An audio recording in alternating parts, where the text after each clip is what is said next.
What the fuck is good, boys? It's your boy Rico here, back at it again with yet another video. And on today's video, I'm gonna be telling you guys a couple of stories. Before we get into this video, make sure you guys leave a big fat fuck off thumbs up and subscribe to the channel if you haven't done so already. I'm trying to hit 1,000 subscribers by the end of the year, and if you guys can help make that happen, that'd be very much appreciated. All my stories, I tell one story, and that's about it. But I want to tell two stories that kind of coincide with each other, if you get what I mean. And they're both about my crackhead neighbors. But I'm going to be telling you guys about two sets of crackhead neighbors that I had, and it was bussin'. So, my first set of crackhead neighbors, I already made a video about this. I will link it down below. These fuckers were wild. Let me just say that.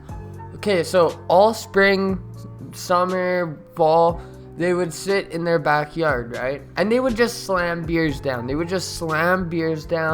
And after they got drunk a little bit, they started to get angry with each other. They'd always fight. They'd always get fucking pissy. And eventually, I just was not having it, man. Like, these goobers were fighting every single fucking day. So I screamed at the bastards and all that, and I made that video, right? One of the things I have to say is the garage burnt down.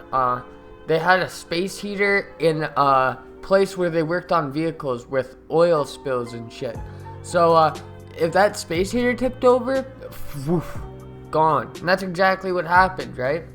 Another thing, for the most part, from what I gathered anyways, the woman wasn't necessarily the person, like, getting beat. It was the guy. He was just getting his fucking ass handed to him, apparently. So, I've called cops on these pricks many a times. One time the bitch showed up in our yard with a golf club. My stepdad had to chase her out of her yard because we were screaming at them to shut the fuck up, right? We've done it many times. And then I moved out from fucking Foam Lake, and I never heard from those bastards again. Those are some notorious neighbors. If you did not watch that fucking My Neighbors from Hell video, please do. It's a banger. It's my most popular video, boys. Now, before we get into the second story, make sure you guys go check out misfiremafia.ca.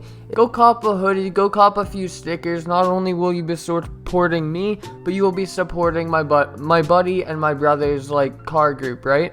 They'll be able to do events and fundraisers and shit like that. It really helps out the community. So all their sweaters are printed on high quality fabrics and materials, so all their shit's comfy. It's all super duper warm, and it all lasts a hell of a long time. So make sure you guys go cop a sweater. If you guys can help do that, support the website as much as you can. Let me know about that. And if you ever buy something, make sure you guys send me a picture on Twitter. This is completely unpaid. This is just me saying this because it's my homies, right? So make sure you guys go cop something. All their shit's fresh. But on to my second set of crackhead neighbors. Fast forward a year and a half, right? I was living in not the best neighborhood at the time. I was living in a little basement part. I was chilling out, hanging out, right? And keep in mind, it was not a good neighborhood. The type of neighborhood you don't want to be outside at 8 o'clock in the evening at. Like a real fucked neighborhood. You guys know exactly what I'm talking about. But anyways, I basically lived in this little basement, right? I'd always smoke outside. I was hanging out, chilling, all that shit. This was right after I moved in, right? So I was chilling out, hanging out. I went outside to work on my vehicle. And I noticed something smells funny. I look to the neighbor's house and I see their windows open in their house. And keep in mind, let me paint a picture of what their house looks like. About 2 stories high, a decent sized house, but the entire exterior was unkempt as fuck. The lawn was overgrown. It was about 2 feet, the grass, right? There was kind of a driveway in the back. Not really. There was never a fucking car parked there. Let's just say that. It was kind of a fucked neighborhood, not gonna lie. But this house in particular was right fucked. But anyways, back to the story.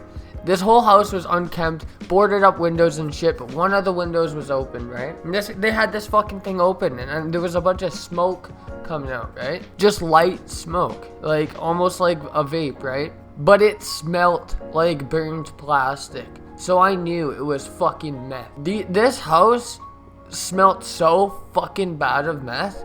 Whenever I'd come home from work, whenever I'd walk from my car to the house, it would just reek of meth and Fenty. It was fucking disgusting. Absolutely grim. But a couple of months into me living there, right, the whole thing with the whole vaccine thing started happening.